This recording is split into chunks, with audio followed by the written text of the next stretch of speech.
रोम का इतिहास 8वीं सदी ईसा पूर्व से आरंभ होता है।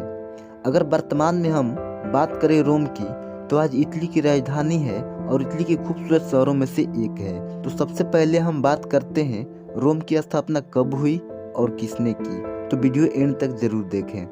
771 ईसा पूर्व में टाइबर नदी के समीप एक छोटा सा राज्य था, जिस राज्य का नाम था अल्बा लोंगा।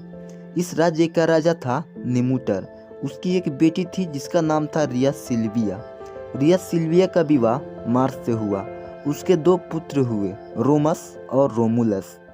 एक दिन धोखे से निमुटर के छोटे सौतेले भाई एमुलियस ने अपने भाई निमुटर की हत्या कर दिया और रिया सिल्विया के दोनों जुड़वा पुत्रों को टाइबर नदी में डुबो दिया। खुशकिस्मती से ये दोनों भाई रोमस और रोमुलस बच गए। उनका पालन पोषण एक मादा भेड़िए ने किया। जब ये दोनों भाई बड़े हुए तो अपने नगर अल्बा लोंगा आए और अल्बा लोंगा के राजा एमुलियस को मारकर अपने परिवार का बदला लिए। फिर ये दोनों भाई इस नगर को छोड़कर टाइबर नदी के पास चले गए, जहाँ इन दोनों ने एक नगर बसाना आरंभ किया।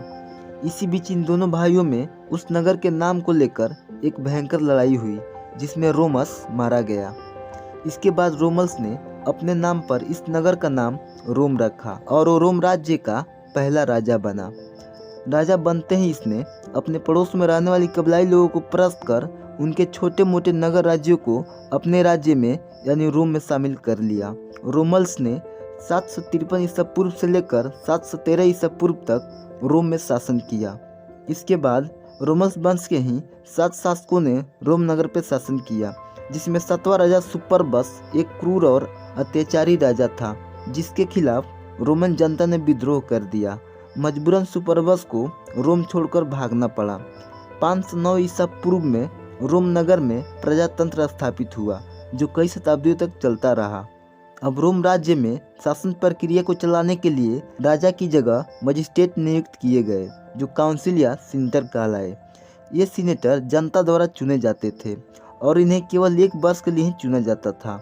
साथ ही जनता की एक समिति भी बनाई गई, जो सीनेटर और समिति मिलकर रोमन राज्य की शासन प्रक्रिया को चलाते थे। इस तरह रोमन शासन प्रक्रिया की सारी शक्ति सीनेटर और समिति में विभाजित कर दी गई, ताकि फिर कोई पिछले शासकों की तरह निरंकुश शासक न बन पाए।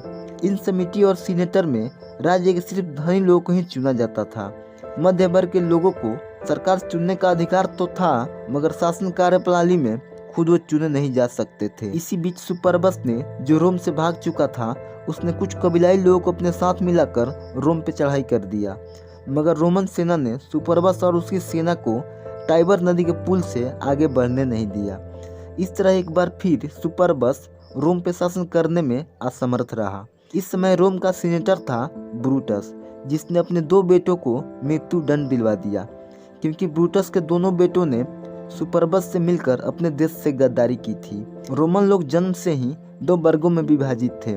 पहला वर्ग धनी और जमींदार का था, जो समिति और सीनेट चुने जाते थे, उन्हें पेट्रेशियन कहा गया।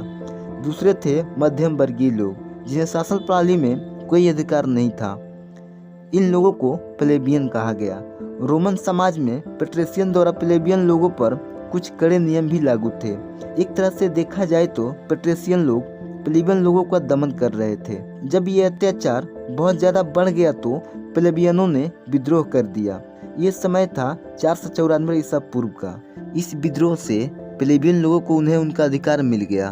अब प्लेबियनों को अलग से उनके लिए एक समिति बनाने की अनुमति मिल गई, जिस समिति को ट्रिबियन कहा गया। ट्रिबियन को यह अधिकार था कि डायरेक्ट और सीनेटर को अपनी समस्या बता सकते थे और उनकी समस्या पर जल्द ही विचार विमर्श किया जाएगा। प्लेबियन लोगों की ये पहली जीत थी, जिसे वो बहुत खुश हुए। आगे चलकर अलग अलग जगहों पर 10 ट्रिबियन और बनाए गए। अब रोम राज्य के शासन में प्लेबियन लोगों का पूरा योगदान हो गया। ये किसी भी अवैध कानून को लागू नहीं होने देते थे, क्योंकि अधिकतर रोमन जनता इन्हीं लोगों के साथ थी। इस प्रकार रोम की शासन व्यवस्था में प्लेबियन लोगों का काफी ज्यादा प्रभाव बढ़ गया, जिस कारण रोम रियासत के अंदर 2 गुट बन गए, जो प्रजातंत्र के अंत तक चलते रहे। 2 गुटों में बंटने के बाद भी रोमन सेना अपनी क्षेत्र विस्तार बढ़ाती रही, क्योंकि सेना में प्लेबियन और पेट्रेशियन दोनों दलों के लोग शामिल थे। आस पड़ोस में रह रही सभी नगर राज्यों को रोमनों ने पराजित किया। इस जीती हुई जमीन पर रोम में रहने वाले जमींदार लोग आसानी से कब्जा कर लेते थे, जबकि सेना में प्लेबियन लोगों की संख्या अधिक थी। प्लेबियनों ने सीनेट के सामने प्रस्ताव रखा कि जीती हुई जमीनों को गरीबों में बांट दी जाए ताकि गरीब लोगों की स्थिति थोड़ी सुधर जाए।